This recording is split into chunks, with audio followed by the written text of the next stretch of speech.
Assalamualaikum warahmatullahi wabarakatuh.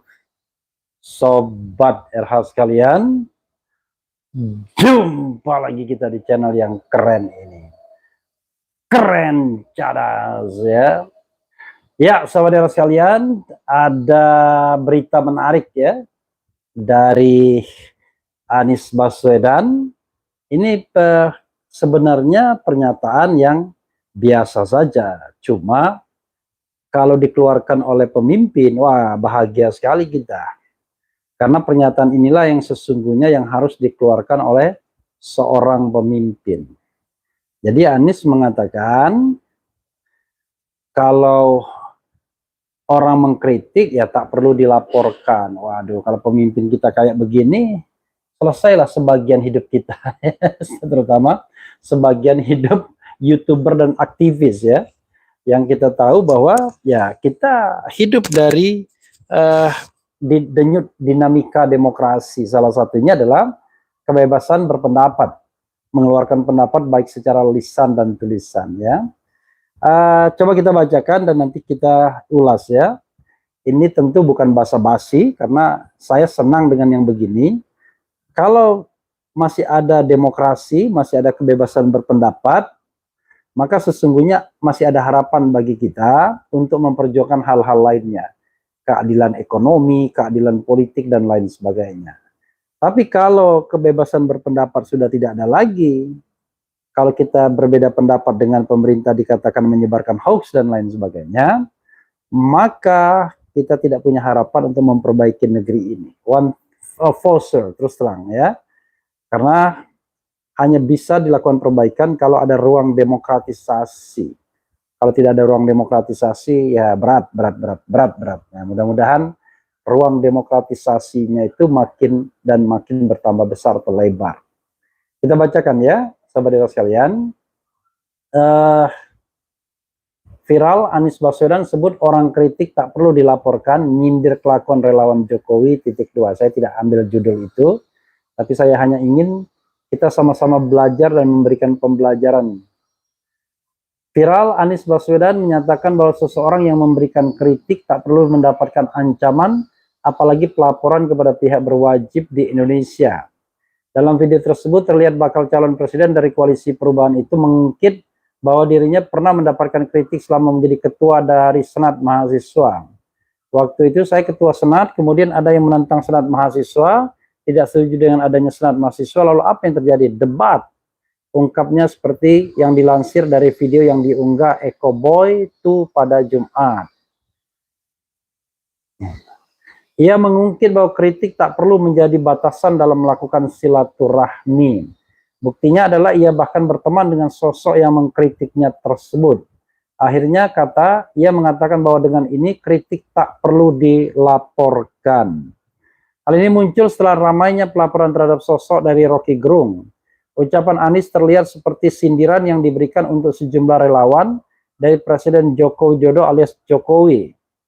Arah ini diamini oleh simpatisannya seperti sosok dari Eko Widodo. Ia mengatakan kritik merupakan bagian dari iklim demokrasi dan harus dijaga penuh di Indonesia. Anies tidak setuju rakyat kritik dilaporkan, iklim demokrasi harus dijaga. Rakyat tidak boleh takut bicara kebenaran, jelasnya. Ya, saudara sekalian, terus terang ya, kalau pemimpin seperti ini ya tentu membahagiakan bagi kita semua. Why? Ya, begini. Pertanyaannya adalah, kenapa seorang pemimpin atau follower atau subscriber atau pendukung dari pemimpin tersebut tiba-tiba sangat alergi dengan kritik? Kan this is the question sesungguhnya. Kalau kita ingin mencari kebenaran, bukan mencari pembenaran, santai aja dengan kritik. Bahkan kritik yang sarkastik sekalipun. Jadi sekali lagi, kritik itu bisa dia sangat halus, itu yang namanya sindiran. Bisa dia agak kasar, itu namanya cynical, sinis. Atau bisa jadi dia sangat kasar, yaitu sarkastik, sarkasme. Jadi itu adalah bahasa saja. Tapi intinya, ya, esensinya adalah kritik. Nah, pertanyaannya adalah bagaimana seorang pemimpin lakukan atau memperlakukan kritik tersebut. Kalau misalnya kritik itu dianggap sebagai sebuah serangan, sebagai hal yang menjatuhkan martabat penguasa, ya berat. Maka dimanapun penguasa seperti itu akan anti kritik. Tapi kalau dia lihat kritik itu bahan introspeksi, masukan yang berharga, maka dia tidak akan pernah pusing dengan kritik tersebut. Bahkan akan menjadikan kritik sebagai masukan, sebagai bahan evaluasi, ya. Makanya orang-orang besar tidak pernah khawatir dan tidak pernah takut dengan kritik. Karena legitimasi seorang pemimpin itu tidak ditentukan dari berapa banyak dia menerima kritik, tapi adalah bagaimana dia menghadapi kritik. Seorang pemimpin yang hebat itu bukan orang yang tidak pernah dikritik, tapi adalah orang yang bagaimana dia menghadapi kritik tersebut dan mengelolanya sehingga menjadi sebuah energi dalam berdemokrasi. Sahabat era sekalian, banyak orang mengatakan misalnya kalau tidak salah kenapa takut? Waduh, kalau kita pakai filosofi begitu, masa setiap orang mengkritik tiba-tiba pasrah untuk diproses secara hukum dan nanti biarlah hukum yang menentukan apakah dia bersalah atau tidak. Itu cara berpikir yang menurut saya tidak bertanggung jawab. Kenapa? Itu kan sama saja dengan mengatakan bahwa silahkan Anda menangkap saya, menahan saya, memproses saya, kemudian menyidangkan saya, nanti kita akan buktikan kalau saya tidak bersalah atau saya bersalah. Itu mengandaikan sebuah proses itu normal semuanya. Kita sedang berbicara tentang negara yang sedang dipertanyakan demokratisasinya. Ketika Freedom House misalnya mengatakan bahwa indeks kebebasan kita hanya 59, ya 59 itu ya lewat saja dari 50 kan, yang menempatkan kita sebagai negeri separuh bebas atau partly free. Justru ini menjadi pertanyaan bagi kita. Kok bisa setelah 25 tahun reformasi kok kita tidak bertambah maju, kita tidak moving forward untuk demokratisasi, kok seolah-olah berjalan di tempat. Itu soalnya saudara sekalian, ya. Jadi sekali lagi kita harus berpikir bahwa ruang kebebasan itu adalah modal sosial kita untuk mewujudkan tujuan bernegara, yaitu melindungi segenap bangsa, memajukan kesejahteraan umum, mencerdaskan bangsa. Maksudnya seperti apa? Let's say, kita ambil contoh. Ini ada misalnya undang-undang Omnibus Law Kesehatan. Undang-undang Omnibus Law Kesehatan ini menghilangkan mandatory spending. Kewajiban pemerintah untuk menggelontorkan dana baik APBN dalam bidang kesehatan. APBN 5%, APBD 10%. Nah, mandatory spending ini dihilangkan sehingga pemerintah merasa tidak lagi punya kewajiban untuk mengalokasikan dana kesehatan bagi masyarakat. Artinya, kesehatan semata-mata diserahkan kepada mekanisme pasar. Kalau begitu paradigmanya jelas bertentangan dengan pembukaan Undang-Undang Dasar dan Konstitusi. Karena negara dihadirkan itu bukan untuk membuat rakyatnya saling cakar-mencakar, saling bersaing, tetapi justru untuk hidup bersama agar sejahtera dan mendapatkan keadilan. Dulu ada ungkapan dari Wakil Presiden Umar Wirahadikusuma yang dulu kalau zaman Orde Baru kita mendengarnya konteksnya agak gombal, tapi setelah saya pikir benar juga. Kita harus hidup makmur dalam keadilan dan adil dalam kemakmuran. Itulah yang namanya not only kita membentuk yang namanya welfare state, but welfare and justice state. Jadi negara yang sejahtera sekaligus yang adil. Karena keadilan dan kesejahteraan itu harus tandem. Jadi tidak boleh kita memilih salah satunya saja, sejahtera saja tapi tidak adil, atau adil tapi tidak sejahtera. Kan ada juga adil dalam kemiskinan, tapi kita ingin adil dalam kesejahteraan. Jadi sekali lagi sahabat era sekalian, kalau kita punya pemimpin seperti Anies, atau paling tidak cara berpikirnya seperti Anies, wah enak kita, nggak perlu ragu-ragu kita mengkritik dia. Dan Anies sudah membuktikan selama 5 tahun ketika dia menjadi gubernur DKI, tak sekalipun dia melaporkan orang yang menghinanya. Itu menunjukkan bahwa dia memahami betul yang namanya demokrasi. Jadi demokrasi itu harus dipahami. Nah, yang jadi masalah adalah, saudara sekalian, banyak dari komponen-komponen society yang terserap ke negara, ketika dia berada di sisi negara, powerful dia, jagoan dia, maka nafsu, keinginan untuk memenjarakan the powerless, orang-orang yang secara power, secara kekuasaan tidak mampu karena cuma berada di sisi oposisi, tinggi sekali. Ketika orang tersebut memiliki voice, suara, maka dicari bagaimana caranya agar bisa dikandangkan atau tidak lagi bersuara atau dibungkam. Nah, ini yang tidak sehat dalam demokrasi Indonesia. Padahal mereka-mereka yang terkerut dalam kekuasaan tersebut, orang-orang yang sudah merasakan tidak enaknya hidup dalam rezim otoritarian Orde Baru. Ya, saya misalnya appeal untuk teman-teman saya atau kolega saya, ya baik dekat atau tidak, yang hari ini berada di seputar pemerintahan, padahal ketika dia mahasiswa, ketika dia jadi aktivis, dia adalah agen-agen demokrasi, bahkan sebagian dari mereka juga pernah merasakan dinginnya penjara rezim otoritarian, baik Orde Lama maupun Orde Baru. Masa kita ingin mengulangi hal seperti itu lagi? Ini kan hal yang menurut saya menjadi sangat tidak dewasa, sangat tidak masuk akal. Karena kita ingin memperbaiki kualitas demokrasi kita dari waktu ke waktu, sehingga orang bebas. Kalaupun misalnya dalam ada kasus seperti Rocky Gerung, mudah saya kira, ya serahkan saja kepada Presiden Jokowi. Apakah Presiden Jokowi ingin membuat ini lebih gaduh? Karena jangan lupa, kegaduhan itu bukan diciptakan oleh Rocky Gerung, tapi diciptakan oleh reaksi yang berlebihan dari orang yang mendengarkan itu dengan maksud kita tidak tahu. Mungkin juga mencari muka, mungkin juga karena tidak suka dengan Rocky Gerung dan lain sebagainya. Tapi kalau misalnya ini di take over oleh Presiden Jokowi, dan Presiden Jokowi sudah mengatakan, it is not big deal, saya kerja saja, ya seharusnya sudah, case close. Nggak usah lagi kita permasalahkan. Nah, bagaimana dengan kritik Rocky yang sarkastik? Ah, itu urusan etika, ya kan? Jadi, seorang yang melanggar etika belum tentu melanggar hukum.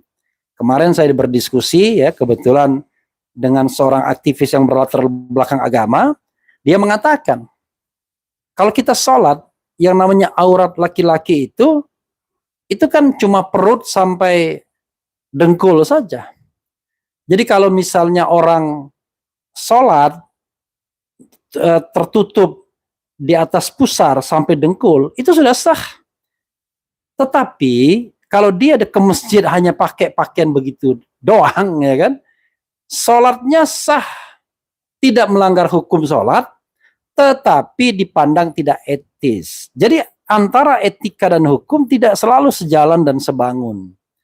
Ya, jadi kalau orang melanggar hukum pasti melanggar etika, tapi melanggar etika belum tentu melanggar hukum. Nah, dalam konteks Rocky Gerung, silahkan saja kalau misalnya ada beberapa komponen society menganggap dia melanggar etika, tetapi sekali lagi, one thing for sure, sebagai orang hukum saya mengatakan tidak ada satu cuil hukum pun yang dia langgar dalam pernyataan dia yang dianggap menghina, ya, B dan T tadi, ya, yaitu pernyataan dia soal yang terkait dengan bajingan dan tolol. Tapi kalau dia diproses lebih lanjut karena dianggap menyampaikan data yang keliru tentang IKN, ibu kota negara, oh Allahu Akbar, ya na'udzubillah min zalik, artinya kita sedang mencari-cari kesalahan, kita tidak sedang menegakkan hukum. Padahal hari ini terjadi perdebatan yang luar biasa antara Presiden Jokowi dengan Faisal Basri mengenai hilirisasi nikel. Jokowi mengatakan hilirisasi itu menguntungkan Indonesia karena terjadi pembengkakan pendapatan nikel yang luar biasa dari sekitar 70 triliunan kalau tidak salah ke 500 triliun. Lalu dia kaitkan tentu pajak ekspor, PPh badan, PPh perusahaan, ya, PPN dan lain sebagainya, itu akan lebih besar dibandingkan angka sebelumnya. Tapi Faisal Basri mengatakan 90% dari keuntungan nikel itu jatuh ke pihak China. Let's say dengan 500 itu 10% dari 500 kan lumayan misalnya ya. Katakanlah 50 triliun. Tetapi jangan lupa tetap 450 triliunnya datang ke China, jatuh ke China. Jadi kalau kita bicara persentase, angka memang meningkat karena persentase itu didasarkan pada angka yang dinamik, ya, bukan angka yang statik. Jadi 10% dari 500 triliun, kalau catatan Faisal Basri 400 triliunan, 400, sekian triliun, 413,9 triliun, ya. Tetapi sekali lagi, memang angkanya meningkat karena presentasinya tetap 10%, tetapi intinya adalah yang ingin dikatakan Faisal Basri, seandainya ada sebuah komitmen dalam hal pengelolaan tambang nikel yang lebih menguntungkan Indonesia, maka keuntungan Indonesia akan jauh lebih berlipat-lipat. Jadi kalau misalnya ada pelipat gandaan hilirisasi separuh atau seperempat hilirisasi tersebut, maka keuntungannya itu tidak datang ke China, tapi datang ke Indonesia, datang ke dalam negeri, dan sesuai dengan pasal 33, maka akan digunakan sebesar-besarnya untuk kemakmuran rakyat. Jadi saudara sekalian, ini bisa kita dialogkan kalau seandainya masih ada ruang untuk berdialog. Tapi kalau setiap kata-kata pernyataan, data yang kita sampaikan dan kemudian tidak berkenan pihak penguasa atau berbeda datanya dan pihak penguasa, dan kemudian kita dikatakan menyebarkan berita bohong, maka tidak akan pernah terjadi yang namanya negara kita berada pada track yang baik. Karena tentu saja semakin banyak masalah ini dan semakin kita tidak mau berdemokrasi, maka hal-hal seperti itu kita tidak akan mampu perbaiki, karena setiap suara yang berbeda itu akan diancam dengan tindak pidana, menyebarkan berita bohong kah, kebencian kah, dan lain sebagainya. Sobat era sekalian, saya bacakan sedikit komentar Sobat era ya. Walaupun kita live-nya hanya pakai handphone, tetapi tidak, mudah-mudahan tidak mengurangi ya keinginan Sobat era untuk mengikuti terus RH Channel ini. Dan terima kasih atas masukan dan kritik selama ini ya. Yakinlah bahwa saya tidak baperan dikritik. Insya Allah gitu ya. Oke, ini misalnya ada masukan dari beberapa orang tentunya. Ada yang mengatakan, nah, orang ogah bebas ngomong ya, apalagi maksudnya. Masa laporan ditolak, dikorek-korek ke pasal lain, dipelintir ke pasal sampah ya. Ya, begitulah yang jadi masalah ya. Begitu pasal penghinaan itu dianggap menyulitkan karena harus Jokowi sendiri yang melaporkan, tiba-tiba dicari pasal yang paling mudah, yang sering sekali digunakan kepada aktivis, yaitu penyebaran berita bohong dan lain sebagainya. Oke. Tapi mudah-mudahan tidak begitu. Mudah-mudahan itu hanya sekedar statement saja ya dari aparat, tetapi itu tidak dilakukan. Karena kalau kita mau mencari-cari begitu, besok-besok semua orang bisa dipenjarakan hanya karena dia menyampaikan pendapat dan pendapat itu tidak disenangi, tidak disukai, dan kemudian dikategorikan sebagai menyebarkan berita bohong. Coba bayangkan, kalau ada pejabat-pejabat publik yang melakukan perbuatan-perbuatan yang tidak kita inginkan, korupsi dan lain sebagainya, kita nggak bisa ngomong karena nanti justru kita yang kena ya. Hari ini pengacara Kamarudin Simanjuntak misalnya udah jadi tersangka, tapi ini bukan tersangka berita bohong, tapi tersangka fitnah ya atau apa begitu ya. Oke.